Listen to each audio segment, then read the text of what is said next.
那各位大家好，我是 Gilbert。那今天算是我第一次在这个地方讲。那因为之前来这边参加很多次，然后一直没有给过 talk。但是不过这个 Pandas 这个东西我已经用了应该快1年了吧？对，那本来是很不熟的，本来是非常的不熟，但是就是1年用下来，从不熟大概变得很熟了这样子。那我是觉得这个我本来答应或许说有一天我要学习来帮助我工作，可是因为班达斯的关系，这让我延后了很久这样。然后所以那现在的话，我就是因为我用的东西可能会跟各位平常因为我做事情跟各位平常做的不太一样，因为我自己是念财务的，那研究所是念财工，然后后来当交易员，不是 IT 这样子。那基本上跟我同样当交易员的人，我好像没有人在用这个。然后不过我就是基于兴趣啦，因为我自己喜欢玩东玩西的这样子。那反正就是有一些小心得可以跟大家分享。那如果说等一下会后就是如果有什么问题的话，你们就是可以尽量发问。那我就是能回答就尽量回答。那牵扯到我职业上面的一些问题的话，可能就会不方便的。好，那这边呢，我 Pandas 的影片请问是第一次使用没有用过 Pandas 的人？可以举一下手吗？大部分好，那太好了。因为我本来之前一直在想说，我 Pandas 到底要讲到多深？因为这个设计的人 ，Pandas 这个设计者很好玩，他自己也是在避险基金工作，那他自己是在避险基金里面就在开发这个 Pandas 这个套件。那基本上，所以他做的很多的功能，其实我是觉得就我的工作来讲的话，都还蛮符合我的需要的，因为在时间序列处理上面提供一些很方便的函数这样子。那所以不过我看他的影片，我每次看都睡着，然后所以我一直在想说，我到底要怎么讲才会不要让大家睡着这样。那所以我决定前面的功能我尽量讲快一点，那后面就是看能不能早点切到 case study。那我们直接从 case study 那边切入，可能会可以让大家比较有精神这样子。对，那今天的话就大概就是分2部分了。第一个部分就是 introduction 跟 case study。那 introduction 的话，基本上的话就基本上是主要是4块。这可以用那个吗？它做那种光笔这样子。没有。不用。要不然就这样子。我想说我用游标就好了。有点需要。好，对，谢谢。红色的。红色这个。谢谢。那基本上的话，简单来讲是分成4块啊 ，data structure、indexing， 然后输入跟输出，然后还有它的一些资料的基本描述，这样子。那基本上的话，就是我们先从 data structure 开始讲起。它主要的话，以 Pandas 来讲的话，它最主要的 data structure 就是这3块，一个是序列，然后再是 data frame， 再是 panel data。那序列的话就是跟阵列一样，只不过说它就是多了一个时间的那个 index。那应该说多一个 index， 不一定是时间。那 data frame 的话是好几个数列就会集合成一个 data frame。那 data frame 会再变成 panel data 这样。那什么是序列呢？序列就是最简单的例子就是这样子，就是今天可能就是随机产生5个乱数，然后给它一个 index， 这样子用 series 这样，它就会产生一个 series。这个是最基本的一个结构。那如果是 data frame 的话，就是如果有2个以上的话，我们就会2个以上的话，我们就会用一个 dictionary 方式把它包起来，然后让它宣告成一个 data frame 这样子。那基本上我们最常操作的话，几乎都是我们在操作上几乎都是以 data frame 为主，因为你可能会像是以股价来讲的话，可能就是有开高低收。那如果你是做多商品的话，可能就是台股、大陆、香港、日本之类的，反正就是这样，就是你一次先准备好一堆资料，然后资料先准备好之后就做分析就比较方便一点。可是data frame 的话，data frame 它基本上是2个序列会组成一个 data frame。那它会根据这2个序列的 index， 然后把相同 index 的排好，那如果说中间它有 index 没有对齐的地方，它就自动给你补上那个这样子。所以其实就是像我之前在处理的话，如果有在做什么台湾跟大陆跟美国之间的研究，可能有时候台湾放假了，美国没放假，或美国放假，台湾没放假，那这样子你在处理时间序列上面，就是会跑出一堆 NA 人出来。然后不过Pandas 它提供一些很好用的函数，可以让你很快速的去把那些 NA 值给处理掉这样子。那这个我们后面会再讲。那如果说是对我也可以在宣告的时候，就是去指定说，可能我只要拿几个 index， 然后其他的我都不要放进去。那通常一般来讲，我们最常会面对的是，我可能资料是从其他地方捞来的，我可能从资料库或是从那个看盘软体或是你的其他软体去下载资料，通常都是存成 CSV 档。那 CSV 档通常就是会长成这个样子。那 Pandas 也会有提供一些现成的函数，让你直接把这些资料给倒进来，它就直接变成一个 data frame 的形式。那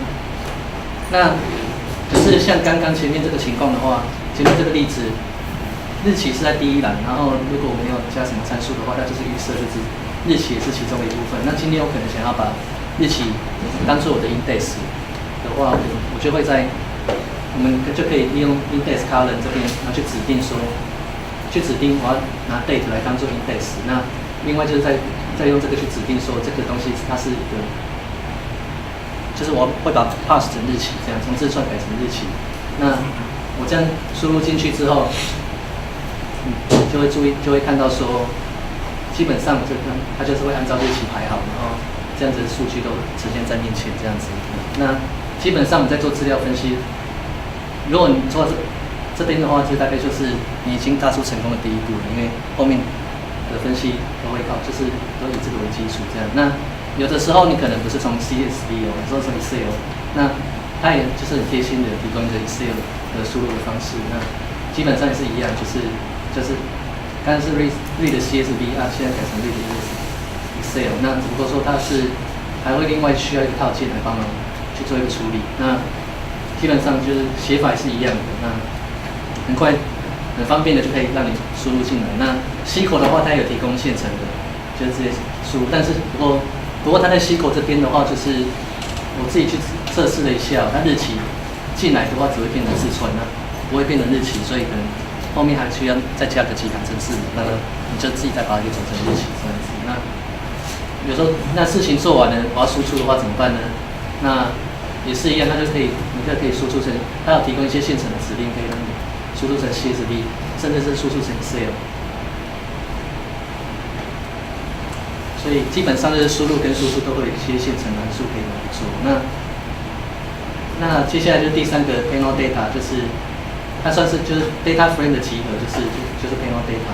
那像是我这边可能有两个 data frame，GSPC 就是 S&P 500的资料，那 TWI 可能就开始切资料。那我可能这两个用 read CSV 读进来都是 data frame， 那我就可以用 panel 的方式把这两个再并在一起，那它们就会变成这样子，两个 item 就是有点像这个三维阵列这样子。那所以说我需要读的时候，也就是可能就是分开去读这样去看。那另外也可以，有时候另外也会，它像前面这样读进来的话，它就是 panel data 最上面就是用这两个去做分类。可是有的时候我也可以，我靠着去下一些不同的指令，在 Orion 这边去动一点手脚的话，会变成6个 items， 就是我的 item 这边会变成从刚刚的商品名称变成我的那些栏位名称，这开高低收。还有调整后的资料，例如像这样子，例如我去输入我的收盘价资料，它就会把这两个商品的收盘价这样列出来。那好，我先简单介绍一下 head 这个 head 就是只是让你可以去看，就是看资料的内容这样子用。好，那另外就是再就是 indexing 的话，基本上的话就是我们平常做研究的时候，你可能会想去看看资料的某些部分。那它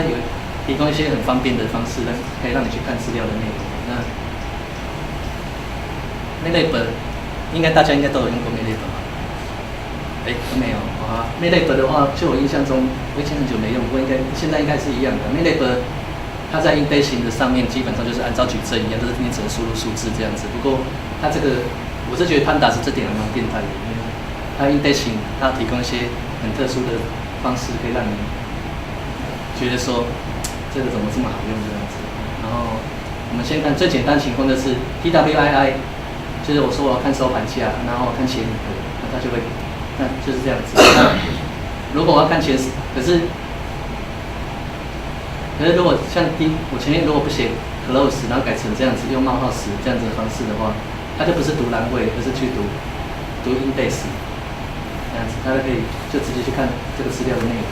那有的时候我想要去看某一段时间，例如因为我的资料可能非常的多，那我可能只要看它中间的某一小段，那我可以去指定日期的方式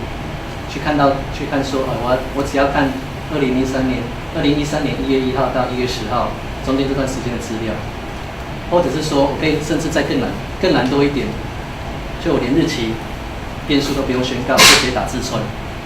打字串的话，它一样会跑出来。那它还有提供，甚至再懒多一点，年跟月，我就只要打年跟月，它自动把这个月，就是2013年1月份的所有资料都能打出来。所以这点的话，这点应该MATLAB应该没有吧？应该没有，对啊。然后我后来就发现这个对我来工作来讲还蛮好用的，因为尤其是在找一些错误 NA 值之类的时候，会非常方便这样子。那有时候里面可以就是穿插用布林函数的方式去让你去捞数去查看资料。那这边就是看说我只要找出收盘价大于开盘价的日子，那它就是会列出来。那当然到最后的话，它还会有提供一些很简单的方式。我这边只有简单介绍一个，就是 IX 的话就基本上像这样，就是今天我可能我这边我只要2013年1月的收盘价跟成交量，然后然后 head 就前面10笔资料，这样它就会这样跑出来。所以基本上这就是它的 indexing 的方式。那在 missing value 的处理上面的话，它有提供一些我自己比较常用的是这4个 drop NA。那我们今天假设说我的资料是这样子，这个是这是台湾加权指数的资料。那中间遇到过年的事情，因为中间遇到过年，所以都是 NA 值。那我在处理的时候，想把它给处理掉，怎么办呢？那有几个处理方法。fill NA 就是那个我的 NA 值用某个值代替，那或者说 B fill 跟 F fill 就是往前去补，还有或是往后补。从这边可以看到，这边是原来的。那 fill NA 里的话，就是通通都用0来代替。那 B fill 的话，它就是 back fill， 它是从最后面然后去往前补上去那些值。那 F fill 就是从最前面然后往后去补上一些值。这样子，那所以你它是这样子来去处理那个 NA 值的。那有时候可能就根本不需要，有时候我可能其实我只是想要，我就干脆就不要处理它了，我要把它丢掉的话就用 drop NA 的方式来处理。那在资料的观察上面的话，我们会就是比较常用，我自己比较常用的是用这个 description， 然后 goodbye 跟 time offset 这样子。然后我们先讲一下这个资料。我的资料，今天假设说我的资料是这样子，就是美国跟台湾，然后假设说我今天已经把资料给整理进来了，然后我只要看收盘价。那今天我要做两个国家指数之间比较的时候，我自己在工作上我是会先把它给转换成一个报酬率的资料，这样子用报酬率，然后两个去做比对，因为美国指数的那个绝对数字跟台湾是不一样的，这样两个报来去比没有意义，所以都会去先转成一个报酬率的资料，然后再去做再针对两个市场资料去做一个比较，这样子。那通常一开始的时候，我们可能会先去用 describe 的函数，然后它就可以很简单的跑出来，就是平均数、标准差这些，你可以很简单的看到这些数字。对，那有的时候，那我想要再去做一些细部的观察的时候，会去看说，像这一行是 group by， 像这行就是我要去分组，那分组是根据什么呢？我就根据 year， 根据年来分组。那分完组之后，我用上行数，就是我真的可以看出美国跟台湾他们每一年的一个报酬率的变化这样子。那这样子我们就可以很简单，就很简单一行指令就可以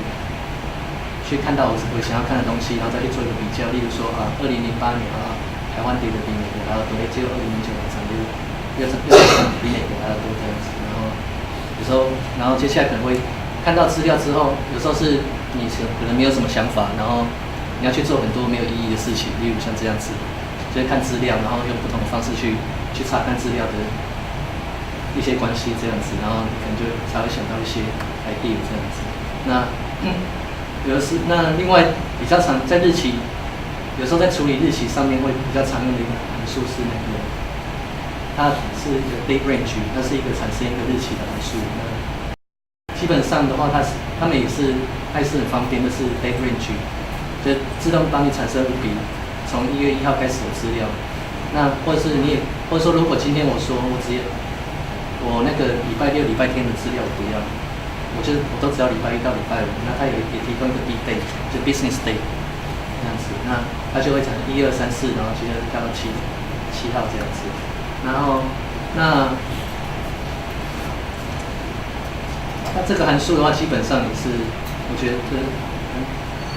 你不只可以指定日期，你可以指定月，还甚至可以指定小时这样子。然后那再是一个。另外一个比较常用的函数的话，就是这个，就是 time offsets， 就是我们用看的比较快，就是假设说是2003年1月1号好了，那如果今天我要往后加5天，就是它就会变成1月6号。那如果我是要 business day 加5天的话，它就变1月8号。那今天我是要跳到就是往前1周的话，它也是要1月8号。那如果我还可以去指定说，我要它的下一周是应该说这一行是说下一个星期4，那个 Python 里面它星期1是0，然后星期一是0，那 weekday 是星期几？那 weekday 等于3是星期4，所以他说从这一天开始到它的下一个第一个星期4，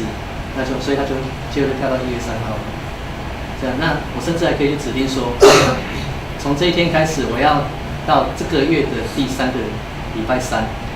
这是第3个礼拜3的意思，然后就会跳到2013年1月16号，这样，对，所以很方便，因为这样，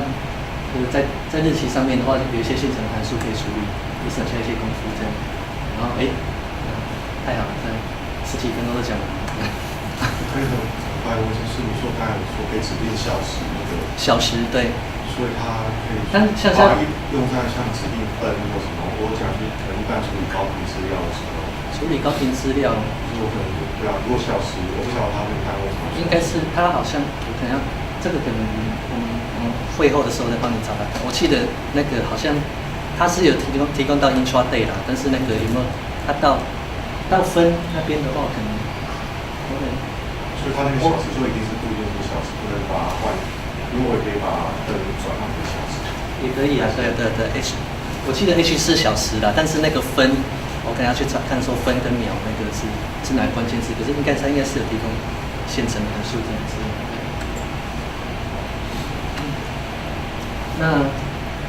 那关于 case study 的话，这部分我想了很久，那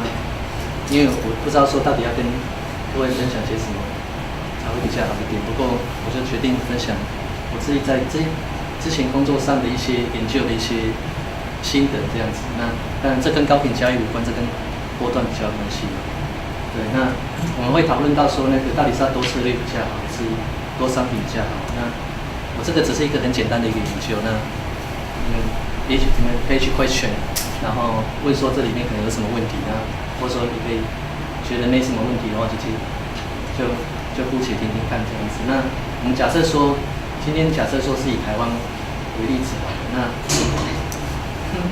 我可能就今天我准备2笔资料，一个是台湾加权指数，还有一个是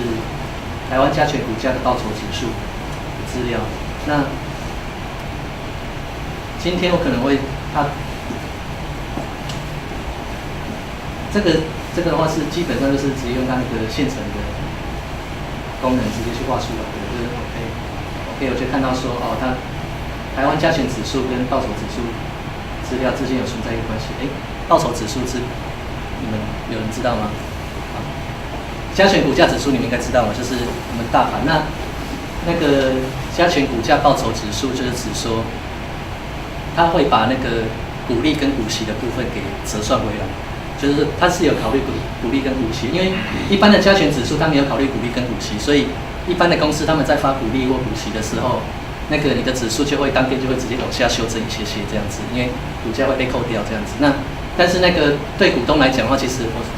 那些股利跟股息我实际上是有收到的。那他就是讲，如果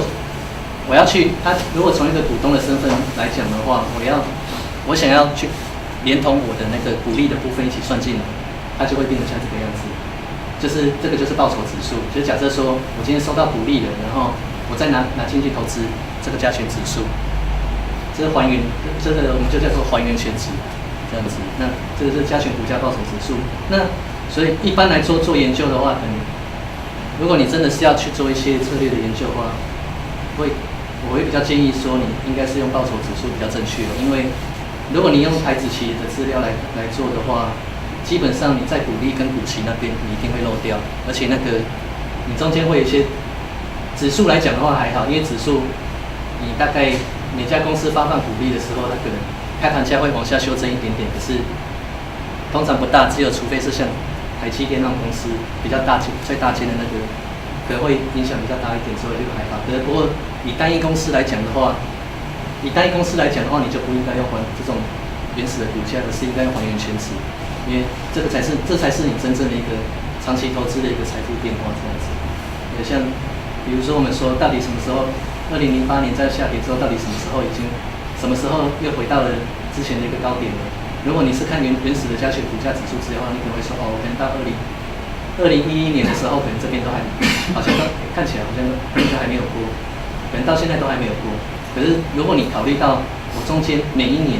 所收到的股利跟股息来讲的话，其实我早就在2011年的时候就已经超过了2008年的高点了，这样子。对。那所以像这样子，像这个话，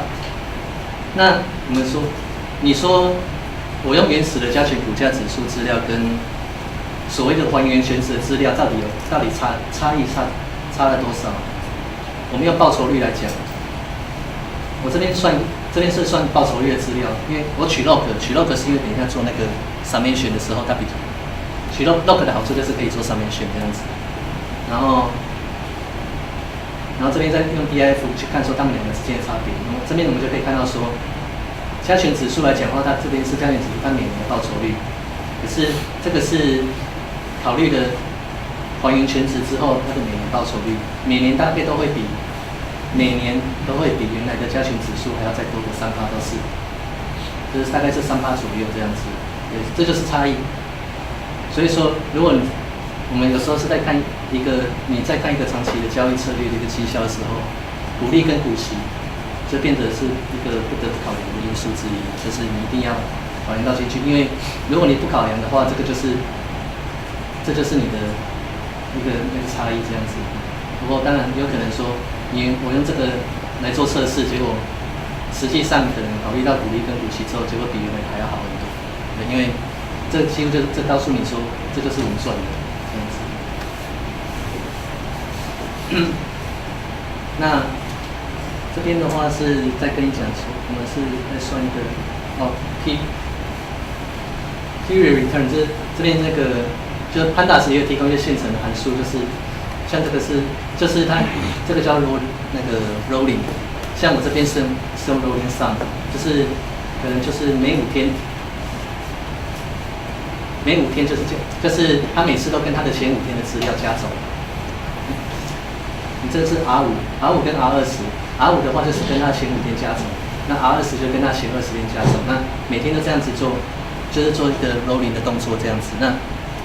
他基本上这边的话，因为他作者他在写这个的时候，他不是用纯粹 Python 写，是用他是有强调说是用 Python， 所以他在计算这个会比我们自己用回旋在那边算还要快很多这样子，所以他就可以跑出来。那所以这样子你会就你可以看5天跟20天的一个资料这样子。那接下来我们会讲，就是接下来可能就是想给大家看一下，就是以加权以这个报酬指数资料来讲的话，我1天跟5天跟20天，那我去除 NA 值之后，然后我想看一下他们的一个基本的资料变化大概怎么样。那有的时候你光看这样子的话，你可能光看这样子的时候可能没什么感觉，就是大概觉得说好像后面越来越大，然后标准差也越来越大这样子。那所以我们可能有时候会去画图。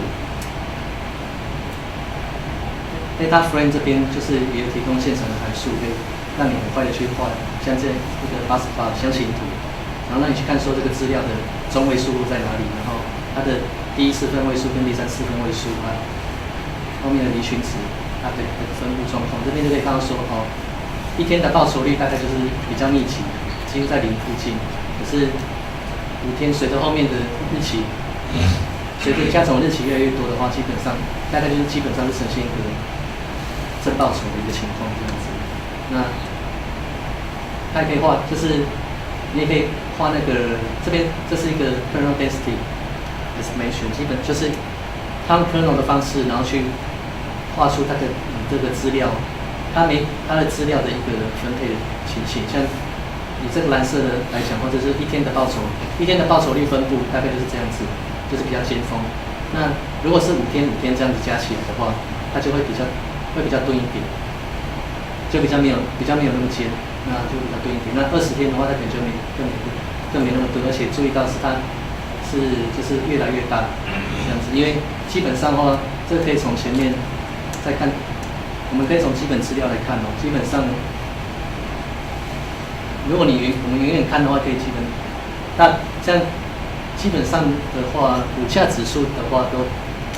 世界各个国家的应该大概都是一样的，就是长期来讲都是一个向上的一个趋势这样子，所以说，人家为什么说大家都想去做股票？因为做股票的话，基本上你的胜算会比做空还要大。那做空可能就只有在这么漫长的时间当中，你可能就只有少少的几段时间会让你赚到钱，而剩下很多时间你是在赔钱这样子。这个这样子。那对这点，如果说从动机上来讲的话，也是一样的。你就想，我之前听人家讲是这样子啊，就是你就想说，加权指数是什么组成的？是一堆公司组成的。那些公司老板开公司要来干嘛呢？赚钱。所以他们一定会想尽办法去赚钱。所以你只要买到的股票，他要自己要赚钱，然后你就分享他一点赚钱那个利润的果实这样子。所以你长期来讲的话，做多是比做空还好，而且更何况你做多的话，你长期来讲你还可以每年固定拿到3%的一个股利这样子。所以这是我们觉得这个道理，我到今年才知道。对，我之前一直做空被嘎好伤。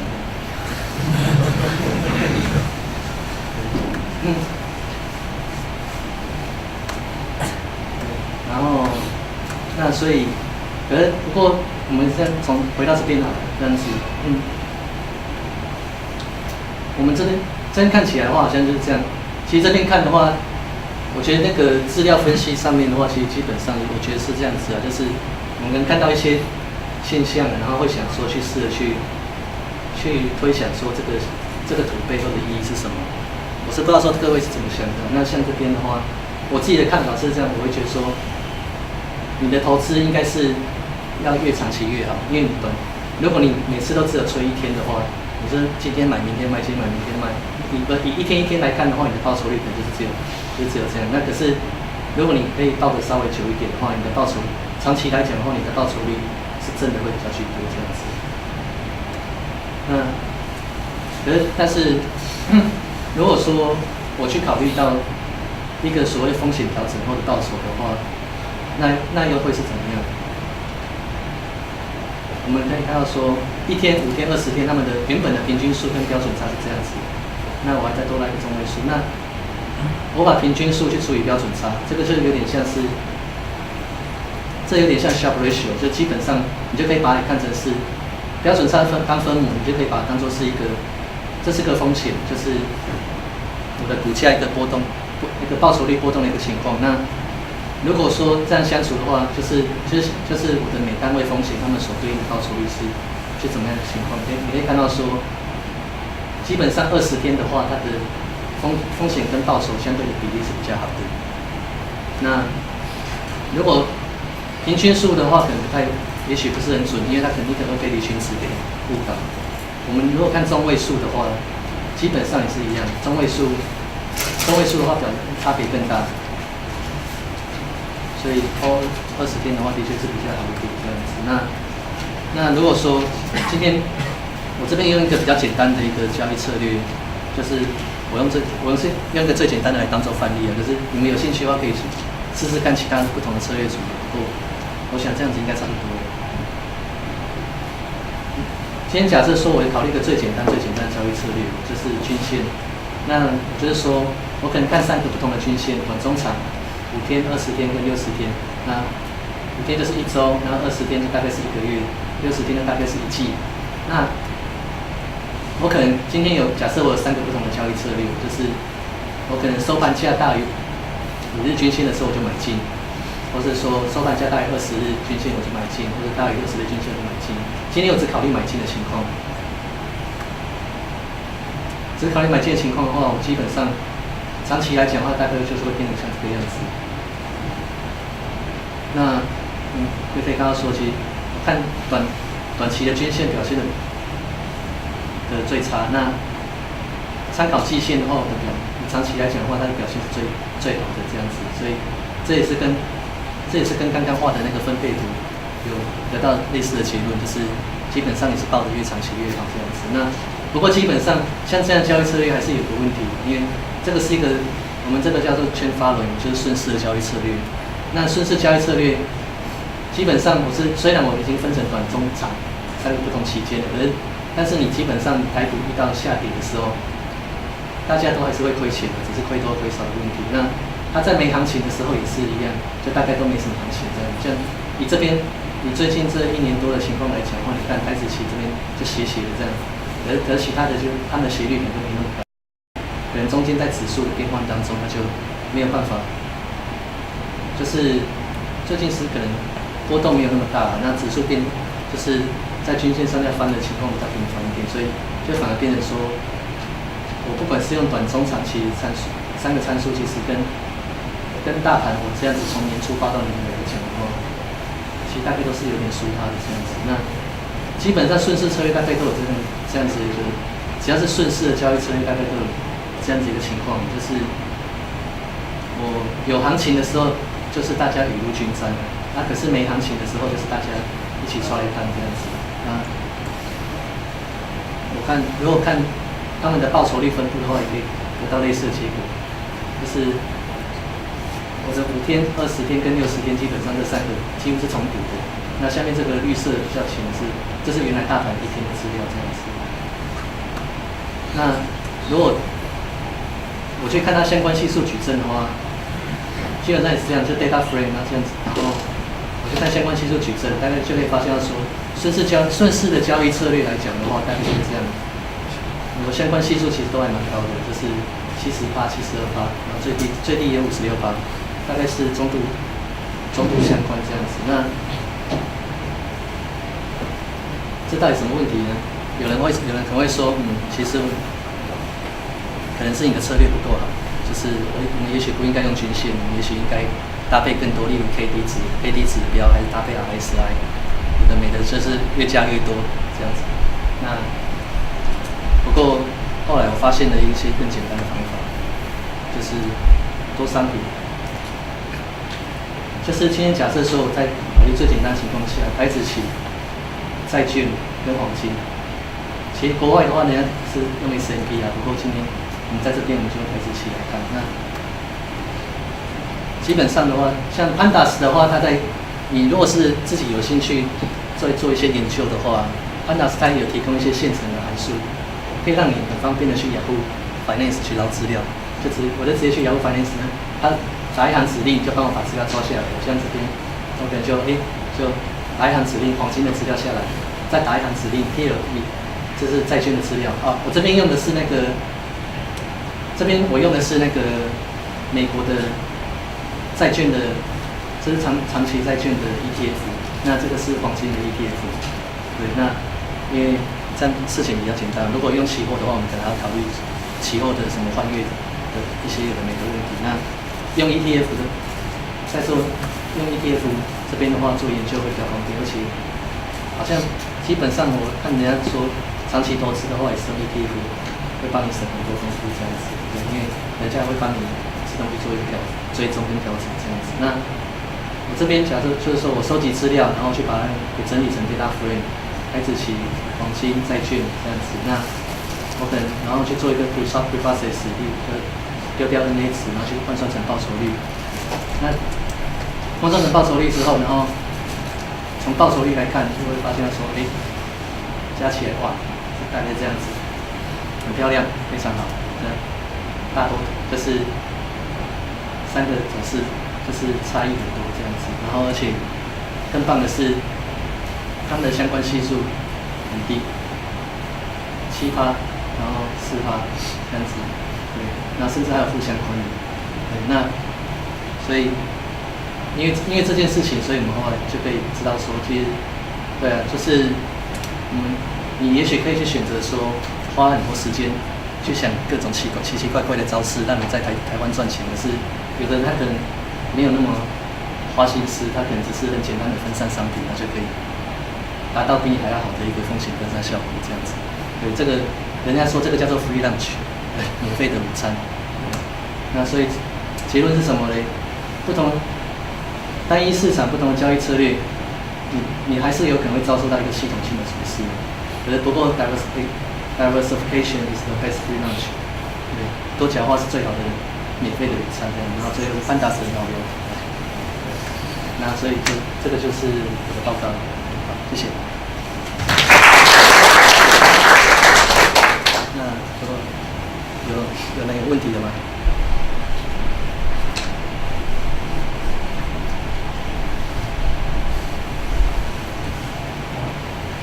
大家会有问题，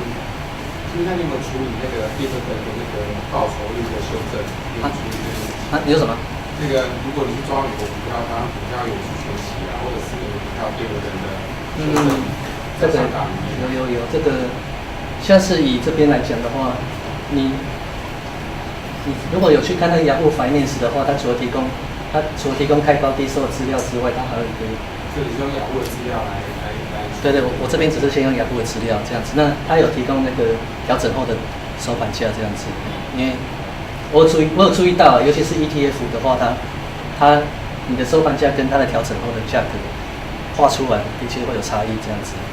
对，然后基本上你还是要用调整后的。我是都拿调整后的来做这样子。另外问题是，看你的 data 都是很快的，你有处理过说 data 一直在增加当中的，像盘中的。你说盘中的 data 资料一直在增加中的，就是一直在 append 进去的。哦，你说一直 append 进来的那种。对，怎样做 append 的话？一直 append 进来的话，他这边在做 append 好像我自己是没有，我觉得他在 append 这边并没有觉得说非常的好用这样子啊，因为指令打起来很麻烦。不过我觉得 Pandas 它的好处是在于说你自己在做一些资料探勘的时候，可以很简单的方式去处理到，就可以把资料整理好，然后很快的用它一些现成的函数去做一些基本的观察这样子。那当然你像是盘中要做的话，我觉得我会想说我自己有在做盘中的，然后我也是有转成 data frame， 但是我没有配，因为我是一个 model 跟估计好了，然后就一直进来，然后进来就 model 去 predict 这样子产出结果。对，那或者我可能我的加总可能是在其他城市去处理好，然后他只是做一个最后的处理。对，最后的 predict 这样子。对。那我们请问一下，在做多个投资商品的组合的时候，怎么决定这个组合的系数？组合的系数哦。对，哇，80%在啊？你是说组合的什么样的系数？你说像是权重吗？对。我觉得权重这个是有点像，这是比较像是，这是投资组合的问题啊。对，那投资组合的问题的话，有好几种方法。如果你是做股票的话，我们最简单的人说，我是假设说都规划100万这样下去做，但是会有人跟你说，我这样子大家都100万不合理，因为我中钢买100万跟宏达电买100万，这两个事情一定是不一样的。对，因为宏达电波动比较大，中钢就几乎都没什么在动，所以有人会跟你说，我应该要去看那个波动度，就是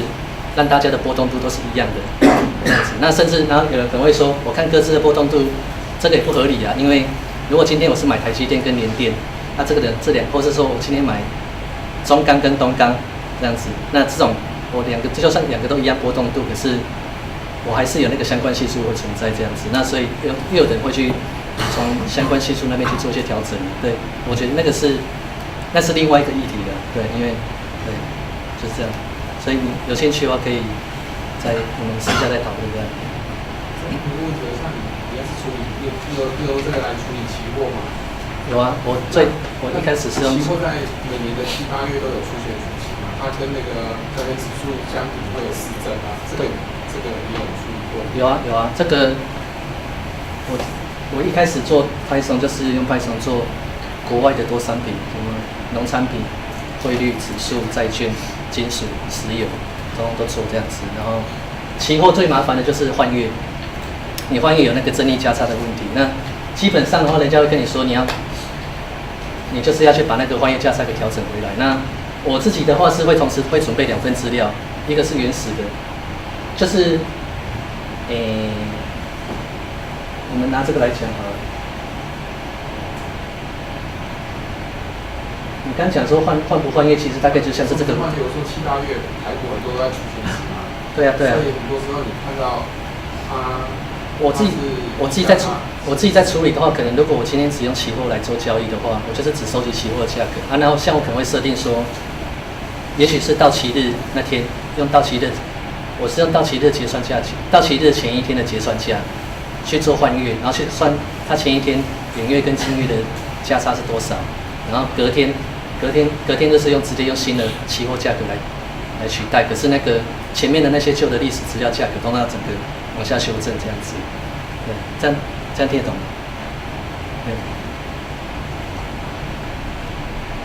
对，然后但是你说这样子修正的话，因为基本上远月的价格一定比较低嘛，因为除权息的关系，远月会比较低，然后近月会比较高。那我这样，所以换月的时候都会有个逆价差存在。那我再调整回来，我会产生第一个数列，第一个数列是连续的价格数列，就是把那个价差部分调整回来，然后让它变成一个没有跳空的一个序列。这个是我要做交易的数列。可是我另外还会有一个就是没有去调整的。那那个可能是我要用来去算一些技术指标啊，有的没的这样子。也就是说，可能是看一组数列，可是用另外一组数列在操作。但是那样子你用去扣掉那种逆价差的方式的话，你只是一个平移方式的去调整。那今天如果你是有去做到什么报酬率，例如5%报酬率、10%报酬率的话，它会失真。对，然后例如说我可能逆价差是5点好了，我假设是100，今天是100块好了，100块往下修正5点变95块，这是修正5%。可是今天如果是1000块的话，往下修正5点是0.5%，所以那个不能单百分比的计算，你要去做，再去做一些调整这样子。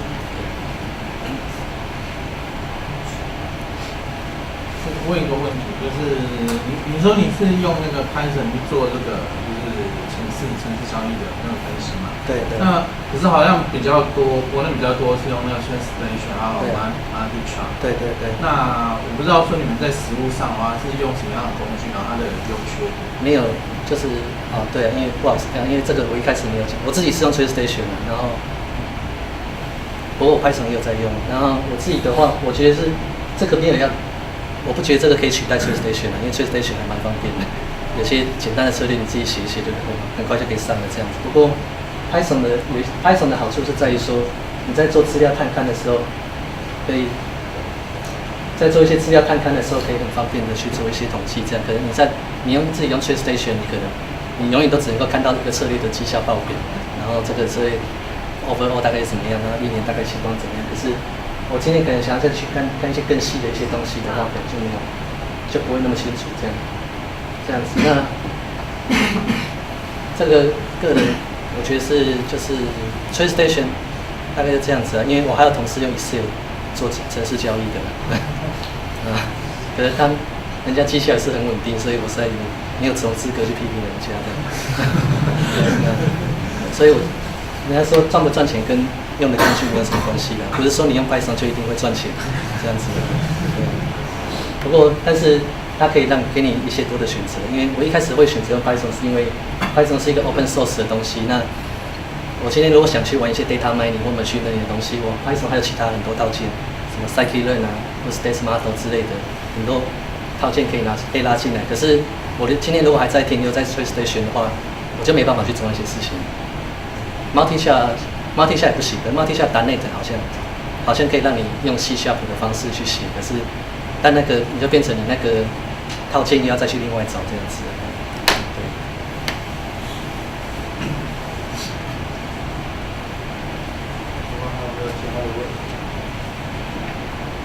没有问题的话，我们就再次感谢今天的讲者。